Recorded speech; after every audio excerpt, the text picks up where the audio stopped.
Hi, and welcome once again to Ivy English. I'm Karen. And I am Chris Gorski. We're halfway through the month already. It is already November 15th, and we have a two-part article for you today. Today we're going to do the first part. Our title is Archaeology Under the Sea. Archaeology, that looks kind of Greek, and it looks like kind of a difficult word. You may not know this word. I can see it's marked. It's certainly going to be in the vocabulary in your magazine. But we better tell you right away what it is, and you won't know what the heck is going on. Under the sea is no problem. And you can imagine what little song Chris started singing as soon as I read that title. Oh, I know. Am I really this immature? It's so true. I saw the title when I got it in the email before we were preparing. Karen read the title, and I started singing The Little Mermaid, Under the Sea. That's right, Under the Sea, because he has a Caribbean. He speaks right. Caribbean Creole. Okay, so anyway, Under the Sea is not hard, and you'll probably be thinking of Disney. And if it makes you think of Disney, go and sing some Disney songs, from The Little Mermaid. That's fine. But we now have to get down to business. Archaeology, that means digging up the earth, digging into the earth, and trying to unearth some things that people used a long time ago in order to better understand our past. Archaeology, let's say it again. Archaeology is one of those fantastic words that allow you to practice so many of your roots and your prefixes and your suffixes. You can chop this word up and get something interesting everywhere you go. We have OLO in the middle, which means science, just like biology. We have an archaeologist. That's our first word of the article. We know IST means that this is a person who does something. But if you add the G in the front, you get the word gist. And I want to take this opportunity to remind everyone, when you have the gist of something, that means you got the general idea. You got the meat and potatoes of an idea. Gist is a fantastic word to know, and it's something you'll hear very commonly when using colloquial English. I think especially with people at an older age. I would say this is a word my parents used more than I do, but it's still a really useful word, and it's a good one to pop in your arsenal. Actually, it has nothing to do with archaeologists. That's right. It just happens to appear there. That's right. I just wanted to add it in there, because when do we ever get to say this word? That's right. And it is a good word, and I will give an example. Say, I can't remember his exact words, but here's the gist of what he said. That's exactly right. This is a key phrase. Here's the gist of it. This is not a direct quote, but mostly this is the idea. The main ideas. Okay, so archaeology is the study of, and it's also the practice of digging up things from the past, and archaeologists are the people who do them. And so let's get started with our first paragraph.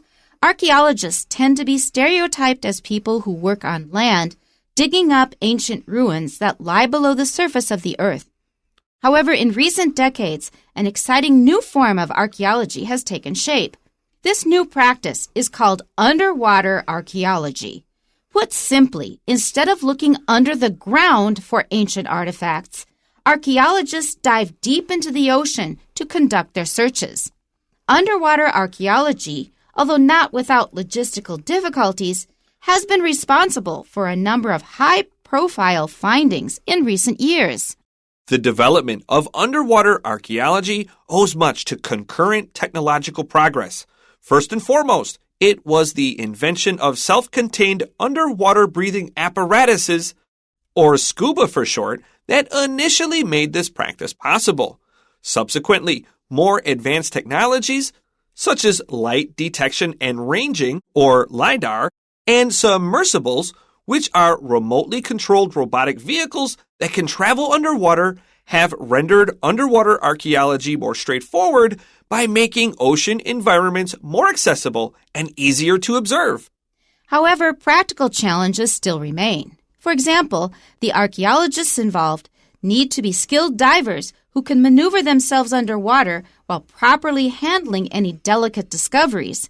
In addition, the success of a search relies heavily on good weather and water conditions. Nevertheless, underwater archaeology has led to some truly fascinating discoveries despite the limitations. In 1994, a group of archaeologists from France working in Egypt found the remains of the Lighthouse of Alexandria, one of the 7 wonders of the ancient world, during a search in the modern city of Alexandria's eastern harbor. With such discoveries, it is clear why many of the world's archaeologists are now looking to deep waters to uncover the hidden treasures that lie beneath. Now, this is only the first part of the article. I personally found this piece fascinating. It's really interesting because I think when we hear archaeology, we're just thinking of dirt and digging. But this is a new way to do it, and they're finding some really interesting things, especially this part at the end. That one really surprised me. Let's go back to the beginning. Archaeology under the sea. That's pretty self-explanatory. This is a good word. Put a hyphen between the two parts. Self-explanatory. In Chinese, you have a very similar phrase that means if you look at the name, you know the meaning. And that's the case here. All right, our first sentence. Archaeologists tend to be stereotyped as people who work on land, digging up ancient ruins that lie below the surface of the earth. Now, this is a pretty heavy first sentence, and it contains a lot of information. So first of all, the word stereotyped. Now, I don't know about you, but I don't know if you remember when you were a kid and you learned the word stereotype for the first time. Do you remember that or not? I don't know if I recall the exact first time, but yeah, I was a white kid that went to a black school in a black neighborhood. And so stereotypes were often discussed. Like race and issues were often, and this was like during the OJ trial.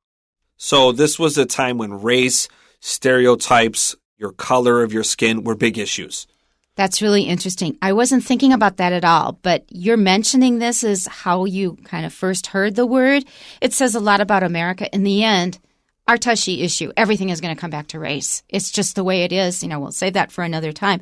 But for me, it wasn't that. For me, my father got this big stereo console for our living room. Okay. And we really enjoyed it. We played a lot of records and things on it. So the first time I heard the word stereotype, I was thinking of my stereo at home. Like a kind of stereo? Yes.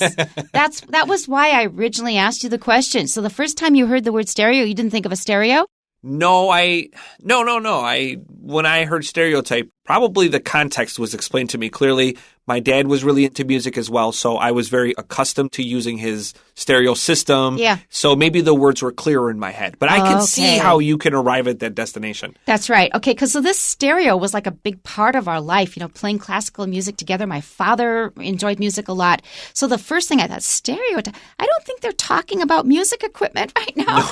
No. So I had to go look it up and find out what a stereotype was, and it's still stuck in my mind for a long time because the word stereo, it's just so strong. So a lot of words are going to be like that. You're going to have to revise your original misunderstanding. That was one of them for me. But a stereotype is a really important word to know and be aware of because, for example, if people see a white person on the street in Taiwan, where will they assume that person is from? Well, for me, I have come to most Taiwanese now, just most Taiwanese, they walk up to a white person. What are they going to assume about that person? There's a good Taiwanese joke I know we don't have time for, but basically American. Yeah. Yeah. Right. I get a lot of people asking if I'm British, and I've asked them why, and that's because of my size. Okay. Yeah. You're tall. Tall and thin, and people assume I'm British. But if you're a little, especially larger, they assume you're American. The stereotype is Americans are fat. Oh, okay. It is, unfortunately. So that's one thing. But in general, people will see a white person and say, oh, you're from America. They'll just assume you're American. They will speak English to you directly. Not every white person speaks English. I have to tell you. That is a stereotype. And I wrote a whole article about stereotypes and cliches. So the title of the article is in Chinese. I wrote it in Chinese. Please don't speak to me in English. Now, there are many reasons for it, and you can read the article. If you look online, you can probably find it. And that's because you look at me, I'm this white lady, you assume that I'm a native English speaker, which happens to be true in my case, but it's not true in everybody's case. And I had a French colleague who was really irritated that people kept assuming he was American. He was really irritated. Now, that's the first reason why you should not just walk up to a foreigner and speak English. The second reason is a lot of foreigners are here to learn Chinese. Don't speak to them in English. Let them speak Chinese. Practice. I have to say this joke now because this is exactly what we're talking about. Go. Okay, this is an old joke. I'll be fast with this. I'll tell you the short version.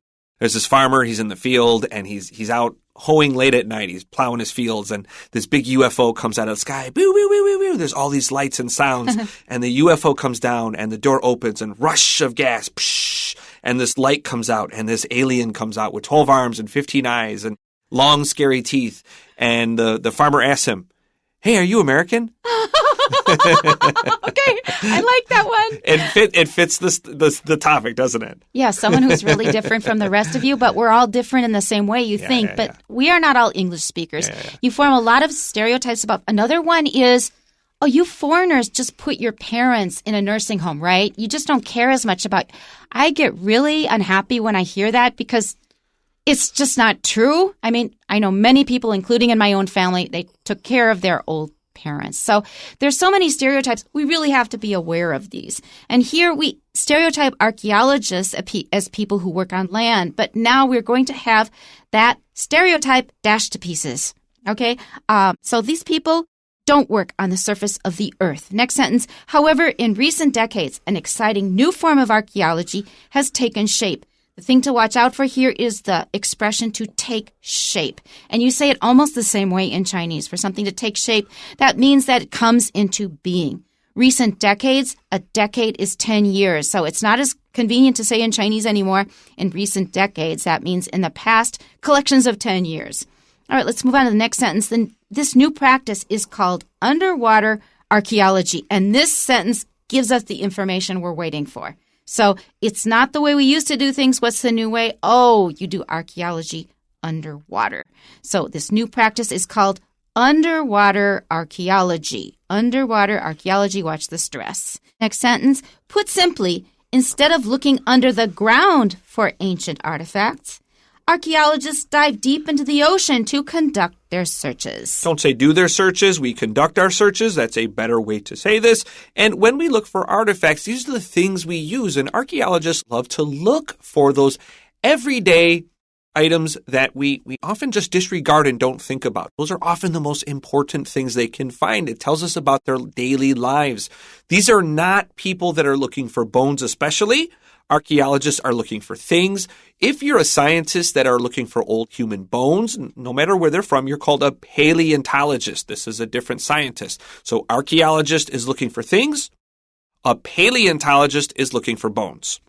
When I hear discussions like this, I imagine like 100 years from now, people are digging up what we used in this age, and someone comes up with a half-used plastic bottle of hair conditioner. Yeah. That's what I imagine. Yeah. And they think, oh, these people were so wasteful using plastic containers that don't decompose. We've still got them, and using this gooey stuff in their hair. So gross. It's funny you mentioned this. When I was a kid, I was always interested in history and thinking about the future and the past. This time was always useful to me. So I said, oh, you know what I'm going to do? I'm going to make a notebook for like future archaeologists. Mm-hmm. And so instead of kind of detailing my life, which would be useful, I said, I am going to play a joke on these guys. And I would write these ridiculous stories about things that were happening to me. That's great. So like if on the off chance this book was ever found, they would be like, what a horrible life. What a big liar. There were, like giant ants and aliens and monsters. And it was just a silly idea from a kid thinking about archaeologists. That's so creative. What a silly idea, it's right? It's really creative. Okay, so they go into the water instead of land. And that's why I stressed it the way I did. Instead of looking under the ground for ancient artifacts, we look for artifacts in both cases, they dive deep into the ocean. Okay, next sentence. Underwater archaeology, although not without logistical difficulties, has been responsible for a number of high-profile findings in recent years. This sentence is really packed solid with a lot of words that you should learn. So underwater archaeology we've already learned, so that's not new. Although not without logistical difficulties. Now, this little phrase gives us a lot of information. That means that there are some problems with it that I'm not really going to talk about too much right now, so that not without, that's a double negative. That means it has logistical difficulties. Difficulties we know. Logistical means doing things in a practical way, like getting food to people when they're hungry or taking care of shelter or things like that, especially in the military. Logistics, that means getting the material, the things that they need to them on time and taking care of them. So that's logistical difficulties. Those are practical difficulties. So this particular kind of archaeology underwater has been responsible for a number of high profile. That means that people paid a lot of attention to them and viewed them as very important. Findings are discoveries, and that is quite recent. It wasn't so long ago. So there's a lot of information. Read it slowly, absorb everything, and learn all the idioms. Logistics is the detailed step-by-step organization of a company or of an organization. It's a very useful word to know today. Let's go to paragraph 2. The development of underwater archaeology owes much to concurrent technological progress. Concurrent is a word that means it happens at the same time. C-O-N is a root that means at the same time. Current means right now. And so these two things are happening at once. They kind of come together and they allow together to create a new opportunity. Owes much to. That means the reason that this was able to happen was because something else gave it some kind of help. Let's continue. First and foremost, it was the invention of self-contained underwater breathing apparatuses, or SCUBA for short, that initially made this practice possible. So we have a lot of words like this that are actually initialisms or acronyms. That means they take the first letter of the words in a phrase, they put them together to make a shorter word. For example, radar. Radar is short for something else. I don't want to go into it right now. There's a whole bunch of them. But in any case, it comes from a long phrase. But if we just take the first letter of each word, it forms a new word which is much faster to say. And in this case, self-contained underwater breathing apparatus, we made it into scuba, which is much easier to say. And it's also a fun word to say, scuba. Scuba has a nice sound to it. An apparatus is just a device or a thing. We could see it says APP in front. It's the same word as app like on your phone. It's a little device that helps you do something. This is sort of off topic, but I was in Germany for a year, and the word for apparatus in German is Apparat. Apparat. And so when I came back to English, I thought, apparatus, it sounds so Latin. Yeah. Yeah, it does. It feels very Latin. I agree. It's really Latin. Extremely Latin. And it's funny to make it a plural. That makes it even more awkward. Okay. So anyway, they invented this way of carrying oxygen down into the water when you are going underwater. You have to use weights and everything because otherwise you'll float to the top so that you are able to breathe underwater. It's only because of this that we were able to do this kind of study. Let's continue subsequently. More advanced technologies such as light detection and ranging, or LiDAR, and submersibles, which are remotely controlled robotic vehicles that can travel underwater, have rendered underwater archaeology more straightforward by making ocean environments more accessible and easier to observe. Whew. Oh, I'm exhausted reading that. Sentence. That is a thick sentence. If I have ever seen one. This sentence is so dense and full of information. Now, on the one hand, it makes your brain work harder. You have to take more time and more effort to process a sentence like this because of new words, because it's so long, because there are several clauses and you have to figure out how they're related to each other. On the other hand, it's a great sentence because it's so full of information. And it does a good job of defining these terms as you go. Personally, I might have chopped this up into 2 or 3 sentences, but I must say, every bit is defined for you. And so if you understand the words you're looking at, there's nothing where you're saying, what is all this? And you'll notice that part of the sentence is between dashes. Now, that's a longer line. A hyphen is a shorter line that we use for example, self-knowledge. You can put a hyphen there that shows that they're part of the same word. When we use a dash, that means I'm going to give you a little background information. I'm going to take a little side trip here and tell you something that's worth knowing, but it's a little bit off the main topic slightly, or maybe I'm explaining something that I just mentioned. And so here we've got such as. It gives you 2 examples. One of them is light detection and ranging. We may not know what ranging is. You're going to have to look that up. And they have a short word for that, just like they have a short word for radar and for scuba, and that word is LiDAR. So here's an example of an advanced technology, light detection and ranging. And then the second one is submersibles, and then it explains what submersibles are. Submersible means that you can put it underwater, and these are remotely controlled robotic vehicles that can travel underwater. It's very clear. But those are really, really heavy words, and you have to pay attention. So that means you have a remote control. You can maybe be above the water, and then there's a robot that goes underwater, and it can travel there. We can use that to kind of go search for interesting things that we want to look at. Rendered just means make, or made in this case.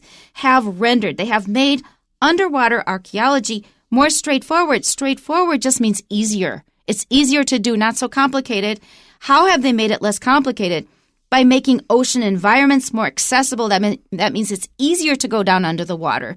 In the past, it was really difficult, and it's not only the problem of getting oxygen. There's a lot of pressure on you the deeper you go in the water, and that pressure sometimes gets so heavy it will kill you if you're not careful. So you have to have a pressurized suit so that you do not explode. You go down so low so deep in the water that it kills you. But now with all this equipment, you can go deeper into the water. It's more accessible. That means easier to get at. And it's easier to observe. That means that you can actually see this stuff more easily. Let's go on to the next paragraph. However, practical challenges still remain. Practical, that relates to the word we had earlier, logistical. That means there are logistics, there are practical things that we have not really solved yet. Challenges, that means problems left to solve. They still remain. For example, the archaeologists involved need to be skilled divers. So that means not just anybody can do this work. Maybe just anybody can take a shovel and start shoveling earth. But that is not the case with underwater archaeology. You need to be a good diver and a good swimmer to start out with, which I'm not. Who can maneuver themselves. That means you can get around, and that is not easy underwater. You need special training and special equipment while properly handling any delicate discovery. So you may find some things, but if you're not careful, you pick it up and you break it, you ruin it. So you have to learn how to not ruin the stuff that you discover. In addition, the success of a search relies heavily on good weather and water conditions. So if you're outside, that's true even if you're above ground, you have to have good weather. If it's a really big storm, you are not going to go out and do this kind of work. I imagine anybody that has any archaeological experience, when you said just start digging with a shovel, I imagine they have a heart attack. They're going to be offended. But to be fair, in your defense, the earliest archaeologists of the modern era would use TNT and dynamite to blow holes open. And you talk that's right, just sticking a shovel in. Properly handling delicate discoveries. I guess they didn't think about that one. That's right. Okay. It's time for our final paragraph. Nevertheless, underwater archaeology has led to some truly fascinating discoveries despite the limitations. That's pretty straightforward. That means there are a lot of difficulties, but it's been worth it because we found some really interesting things. And saying just that, our next sentence. In 1994, a group of archaeologists from France working in Egypt found the remains of the Lighthouse of Alexandria, one of the 7 wonders of the ancient world, during a search in the modern city of Alexandria's Eastern Harbor. Wow. When I read that, I also had the same reaction. I got so excited because the ancient 7 wonders of the world, or they call it the 7 wonders of the ancient world, none of them have survived. They're all gone. And some people have even wondered if like the Hanging Gardens of Babylon really existed. But now we know that this one did exist. We actually found it. That's huge. With such discoveries, it's clear why many of the world's archaeologists are now looking to deep waters to uncover the hidden treasures that lie beneath. So now we know why people are so motivated to do this, because you're going to find some really big things. Now let's talk about why this lighthouse matters. You may or may not have heard of this lighthouse. Well, this was built during the Greek era of the Egyptian Empire. Now, we often think of Egypt as just the pyramids, but the Greeks were there for a really long time. And then even the Romans. The Lighthouse of Alexandria was started in 280 BCE, which is about 2,000 and some change years ago. And they thought it was at least 100 meters tall. And if you look at representations of the lighthouse, it looks like so much like an Art Deco building. It's almost eerie that you could pluck it out of New York City of the 1930s. It's a very unusual looking structure. Now, this was only built in 18 years, which of course today would feel like a very long time. But remember, this is a 100-meter structure. It was the second tallest structure in the world at the time, only bested by the pyramids, which begs the question. Thinking of this 2,000-year-old lighthouse, how does that compare to the ancient pyramids? Well, by that point, the pyramids were already 2,000 years old. So it's quite a difference. Timelines of the ancient past are really quite staggering. But as mentioned, this was an extremely exciting discovery. And we're going to hear about something that I also found really, really exciting in tomorrow's part of the article. So make sure you tune in then. We'll see you then. Bye-bye. Bye-bye.